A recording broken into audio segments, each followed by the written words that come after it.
Hey, I'm Bob at ILikeToMakeStuff. Today we're going to make a quick and easy outdoor storage bench.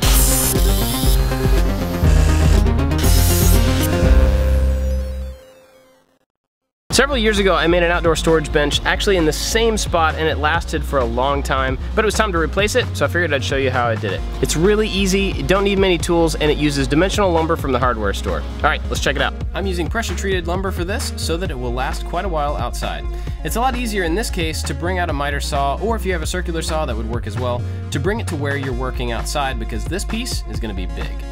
I started by cutting down all of the 2x4s to their final length to make a couple of frames. There's going to be one frame that goes on the top of this, one goes on the bottom. I'm just putting these together with butt joints, yes, they're called butt joints, and I'm going to use decking screws. The decking screws have a coating on the outside so that they last and won't get all rusty. This bench is going to be 10 feet long to fit in between these two bushes, and so I added one support across the center. I used the same size and the same construction for the previous one I made, and it worked just fine. I cut down some more 2x4s to use as the uprights to connect the two frames from the bottom to the top. I wanted these to have a little foot underneath the whole thing, so I cut some 1-inch scraps to use as an offset to hold the bottom frame off the ground. Then I put the legs on the ground right up in the corner and drove in screws from all three sides to tie each one of these together really strong.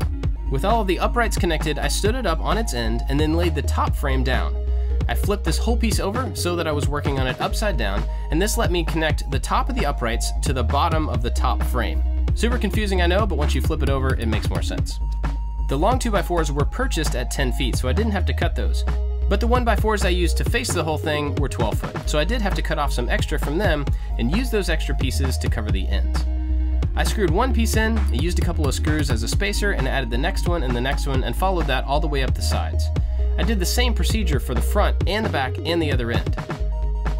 No matter how good you are at picking out pieces of lumber, none of them are going to be perfectly straight. I find it's best to start at one end, put one screw in, then your spacer right in the middle, screw the middle piece in, and then work to the other end. That allows you to bend it as you need to get all the way across and get it as straight as possible. Then go back and add a second screw to each one of these connections. After this was completely wrapped in 1x4s, I laid out some decking boards across the top. Then I took them off and cut them in half. These were also purchased at 10 feet, so I didn't have to cut them to length, just right down the middle. I laid them back in place, matching them up with their offcut, and then used 2x4s to span all four pieces. You have to make sure to drive in screws from the bottom and from the top side, because once these start to warp, they will separate unless there are screws coming in from both directions. I cleaned up the end of each one of these pieces with a circular saw so it was nice and straight. To close the bottom of this in and keep critters out, I used some wire mesh that I got at the home center. I actually bought it in 5-foot sections so it fit perfectly in. I forced it down into shape and used a staple gun just to attach it every couple of inches. This is the same thing I did last time, and I never had an animal inside this thing. Finally, it was time to add some hinges, and I used some large galvanized hinges. I screwed them right on the inside and then into the back of this box. This thing is heavy, but it's not so heavy that I couldn't move it into place by myself. Obviously, if you were on uneven ground, that might be harder. I added some eyes both to the inside of the door and to the inside of the box before using some chain to connect them. This will stop the door from slamming all the way open, but you still have to be careful when closing it. To make it easier to open though, I used a square to mark a little area and cut it out with a jigsaw. This is just a handhold right in the middle of each one of these sides. I put a little bit of an angle on it, but you could always use a router to round it over if you wanted to make it even fancier. Then I could finally hide away all the noodles and pool cleaning supplies.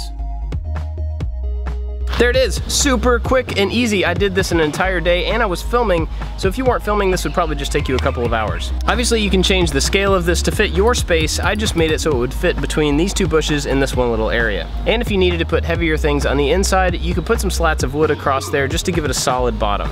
In my case though, I'm gonna be storing mostly pool noodles and supplies, so it doesn't really need to be strong down there. Because this wood is treated, it is a little wet, so I have to wait for it to dry out before I can sand off the markings on the top of it. Those will come off pretty easily, and then once it fully dries out, you can stain it, you can paint it, you can do anything you want. I hope you like this one. Let me know what you think about it down in the comments. I've got lots of other types of videos that you might want to check out, and don't forget to subscribe. That's it for this one, guys. Thanks for watching. I'm gonna go get in the pool.